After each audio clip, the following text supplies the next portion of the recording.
Finally, the game we've all been waiting for is here, the long-awaited sequel to a long-running series, with upgrades to pre-existing mechanics from the previous game, and a truly refined product is finally at our fingertips. Of course, I'm talking about Tears of the Kingdom, but hey, Dokapon Kingdom Connect just came out too, and kinda did the same thing? You probably didn't hear about it because the games literally came out days apart from each other.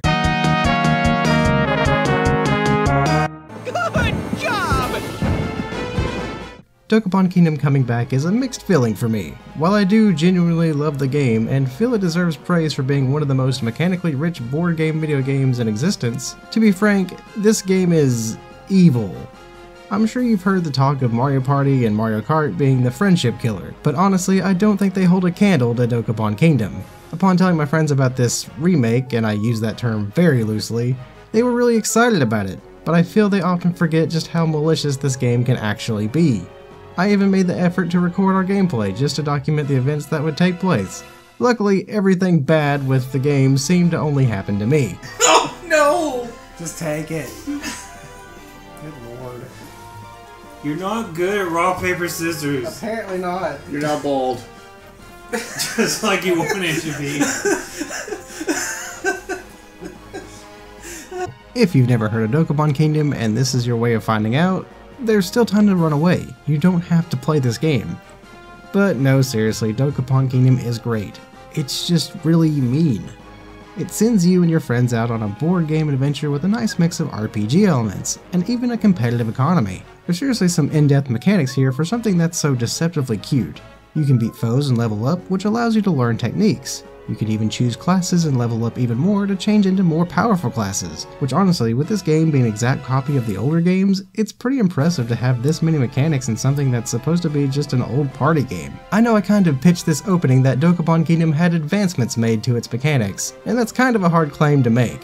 While we do have a few changes to the character models and slightly faster runtime, it's hard to call some of these new features advancements.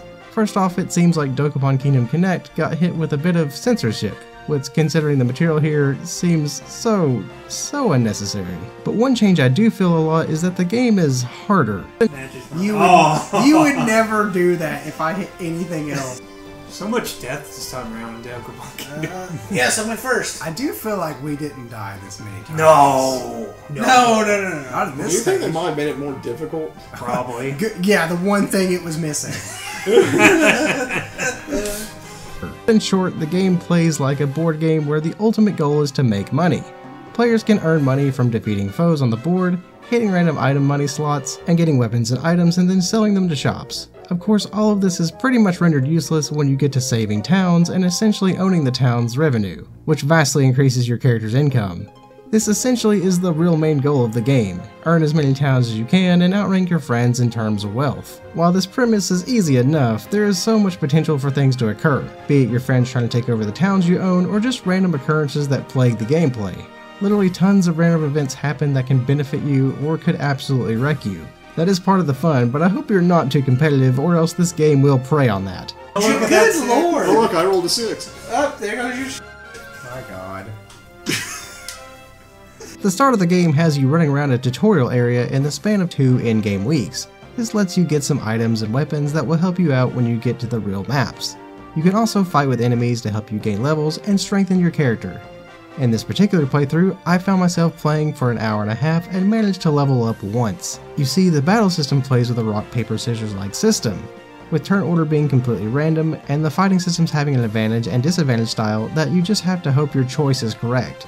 There are some other ways like using powerful magics and other techniques, but those take levels and luck to acquire. So at the very beginning of the game, you could end up like me and have yourself dying multiple times before the tutorial's even done. Random events are a big feature of this game too, where you'll meet random encounters that can help you by sending you on side quests that can net you some nice items or money, or events that are just completely random and could find you going into massive debt.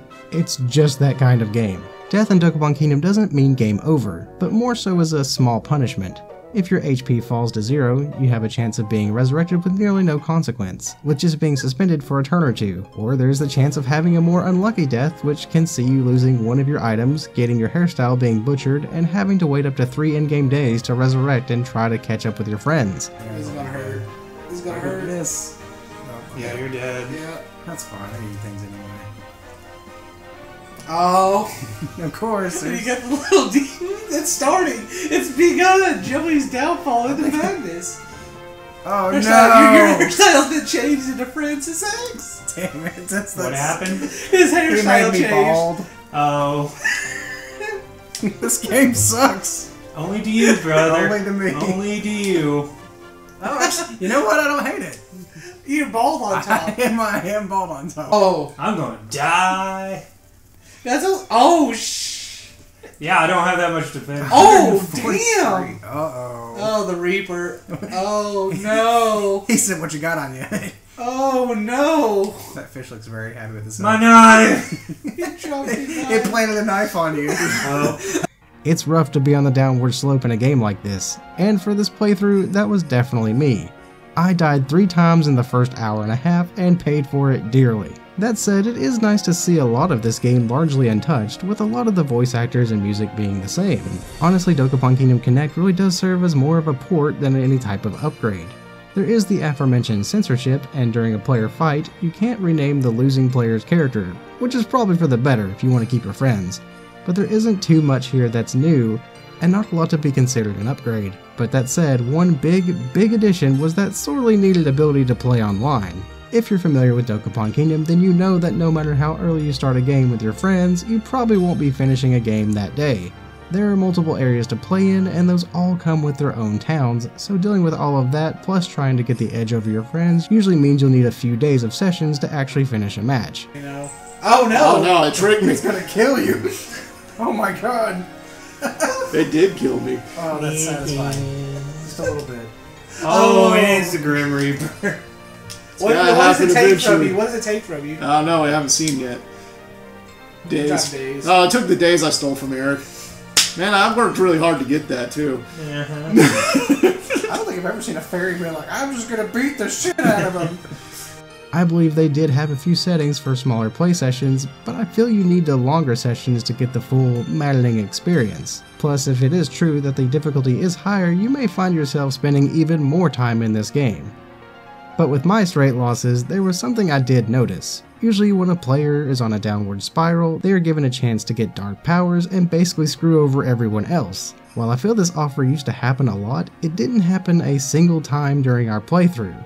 I don't think it's been removed, but it does seem at least a little less frequent. But I'd chalk that up as a good thing, considering you actually wanting to finish this game and all. I can't really say if the online is good or not, as I haven't needed to start an online game. I would think it would run pretty smoothly since this game is turn-based and doesn't need too many fast responses from the players.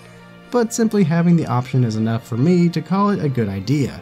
I know a lot of my future games will probably take place online, that is, if my friends can find a physical copy, which seems hard to do at the moment. But there is always an online option, and at the time of this recording, it did go on sale, which is kind of sad considering how new it is. Dokapon Kingdom is such a weird concept because while it is maddening and the ultimate tool to turn your friends against you, it really does do a good job of what it promises to deliver.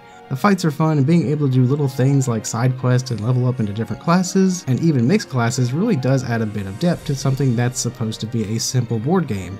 If your competitive nature isn't too wild, then I definitely recommend playing this with some good friends. It's a unique experience that only Dokapon could give you, and I think playing it is worth it, despite everything it did to me this session. Thanks for watching.